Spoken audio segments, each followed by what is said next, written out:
Atha Yoga Anushasanam.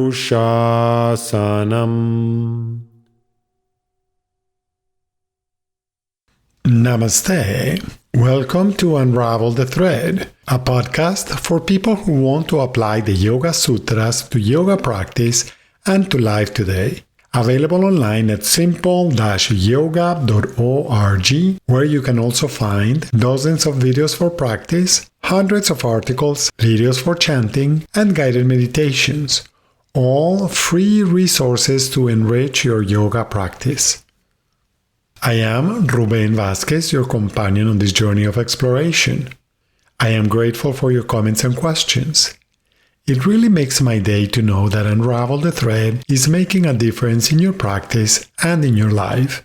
This podcast presents excerpts from the book Unravel the Thread, the complete guide for living the Yoga Sutras today. It also offers practices inspired by the Yoga Sutras of Patanjali. If you love the podcast and want to support my work as an independent content creator, on the simple-yoga.org website, you can easily donate to keep the podcast going. Today, we will explore sensitivity and feedback. When we think about yoga as an organic progression toward expanding our awareness, we realize that more than a philosophy or a lifestyle, yoga is a lifelong journey of exploration and discovery. In this context, the idea of range of awareness offers us a variety of ways of directing our exploration. In other words, we expand our sensitivity and curiosity to experience the richness of life and all that it can teach us, not only about the experiences themselves, but also, and perhaps more importantly, about the nature of existence and our role in it, as Patanjali indicates in Sutras 218 and in Sutras 313 and 314. As we grow in awareness, we are more likely to recognize our tendencies when they manifest and how they manifest. This is a process in which we first become aware of the effects of our tendencies, often without connecting the effects of the action triggered by our tendency. For example, our tendency may be to underestimate how long it will take us to get from one place to another. Then, on the way to an appointment, we feel frustrated by the slowness of the traffic or the delivery truck blocking our way, causing us to drive aggressively or adopt a belligerent attitude. If we are late for our appointment, we may blame the traffic or other drivers for our tardiness, not considering that it may have been the result of our tendency to underestimate time, leading us not to allow enough time to reach our destination. Gradually, as we expand our awareness, we may notice the connection between the situations we find ourselves in and our personal tendencies. In our example, as we begin to feel irritation or frustration on the way to our meeting, it may become evident that some of our actions and choices have a direct impact on our tardiness. In other words, as we arrive late for another appointment, we may understand that our pattern of arriving late is not only influenced by the volume of traffic and the behavior of other drivers.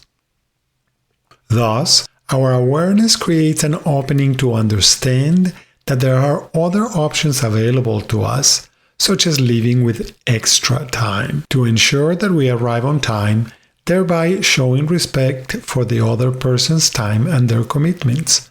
We can also realize that these other options can also help us avoid the stress and anger that comes from being in a hurry.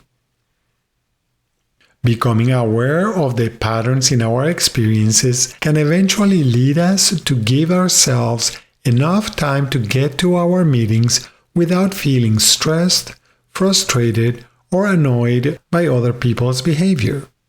In this way, our awareness helps us to develop new, more useful tendencies. As a result, we may feel more empowered, knowing that we are making conscious decisions to arrive on time and not feel rushed. We may also find that the positive feedback of being on time reinforces the useful pattern, which eventually diminishes the unhelpful pattern.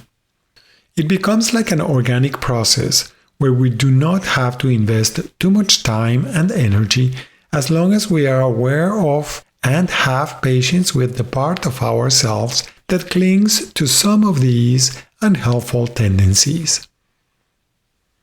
This awareness of our personal tendencies empowers us to make intelligent choices that lead us to act consciously, without wasting time or energy in procrastination or frustration, and with the feeling that we are proactively participating in our lives, helping to create more harmony and supporting life-affirming actions.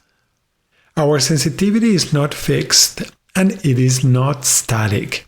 It varies along a spectrum. Let's remember that our yoga practice is a process of exploring our own natural range of awareness and sensitivity. As with anything else, as we cultivate our sensitivity, our ability to perceive greater levels of subtlety increases. One of the typical results of our practice is to notice things that we did not notice before. For example, the more consistent our meditation practice becomes, the more noticeable it is when, after meditating and going about our day, we find ourselves quite impatient or irritated. Sometimes this leads us to ask, why am I meditating more and getting more frustrated? We may even be tempted to think that we are meditating incorrectly or that our meditation is counterproductive. What happens to many of us is that by sharpening our attention during meditation, we find it easier to notice more things with greater clarity. It is possible that instead of becoming more frustrated or impatient, we become more aware of how often we feel irritation and impatience during our day. Then, noticing our irritation or impatience is not a sign that meditation is not working. On the contrary, we are getting better at being aware. In other words, our meditation is actually working. We're noticing more clearly and at a higher level of sensitivity. Sensitivity is registering the feedback that results from our actions and interactions. The discomfort we experience can be understood as tapas, feeling the heat or friction caused by some of our attitudes, behaviors, and beliefs. Our sensitivity alerts us to potential options for adjusting our beliefs, attitudes, and behaviors.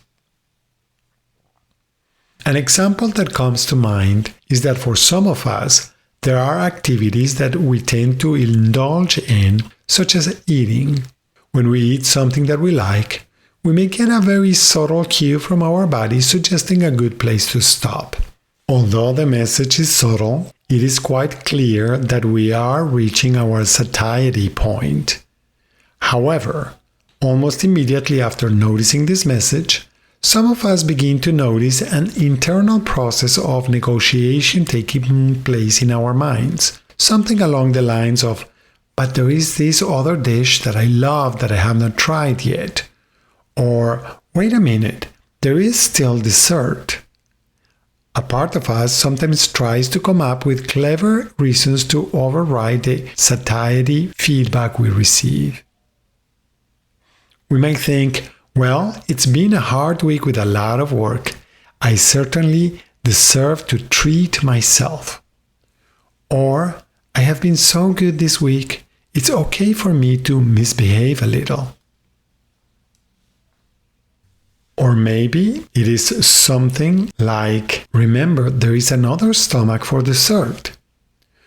We may find that our ability to make excuses is extensive. A beautiful thing to understand is that the message we receive is always in our best interest and never contradicts pure common sense, nor does it forbid us to override it. We are free to make whatever choices we wish, and of course, we will experience the effects of our choices. When we pay attention to this process, we witness an internal conflict emerging as friction between common sense and our ways of being. This is the basis of our yoga practice. This is exactly how we learn to modulate our ways of being. It is a very logical process. If we pay attention, we notice the feedback that results from our actions. This feedback offers suggestions that we are free to follow or ignore. Eventually, we may realize that ignoring the feedback usually creates irritation, frustration, and pain. Becoming aware of how this process plays out in our daily activities helps us to more easily notice our tendencies and their usefulness or unhelpfulness. Eventually, we may realize that every time we listen to our awareness and sensitivity, we are glad we did, and every time we ignore the feedback, we end up thinking, I knew that was not a good idea. How many times do we have to go through this process to understand that our sensitivity and awareness are more trustworthy than our tendencies?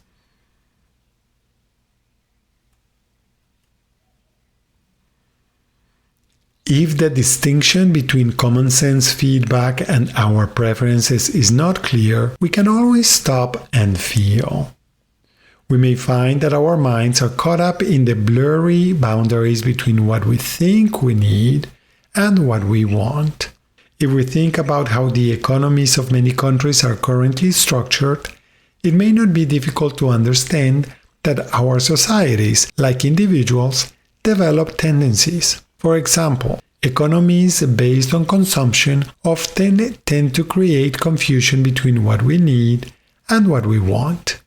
Becoming aware of our societal tendencies can make it easier for us to notice when we are told that we really need something that we do not really need. We can also become aware of the marketing campaigns that tell us, you deserve this, you want that. Are you noticing changes in your sensitivity?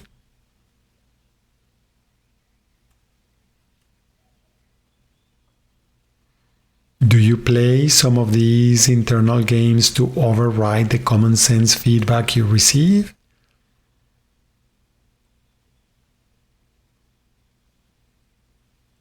Which do you trust more, the feedback sensitivity loop or your inner tendencies?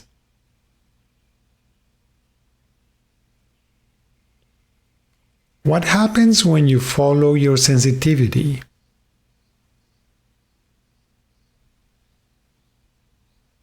What happens when you follow your tendencies? Do you recognize any of these tendencies in yourself?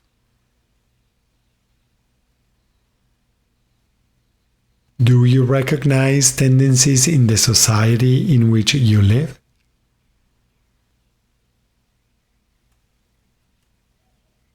Thank you very much for listening. I hope that your exploration this week is enjoyable and that you will listen to the next episode to continue learning more simple and effective techniques. Please be aware that we're taking a break for a few weeks to get more content ready for the podcast. Remember, if you have any questions when trying to apply these ideas, do not hesitate to contact me through my website simple-yoga.org. If Unravel the Thread is part of your day and you feel generous, I would appreciate it if you could support my work by subscribing, liking, and sharing. These are zero-cost ways of supporting my work. If it is possible for you, you may also support my work by offering a donation at simple-yoga.org. Thank you. Remember that you can have your own copy of Unravel the Thread. Until next time, Namaste.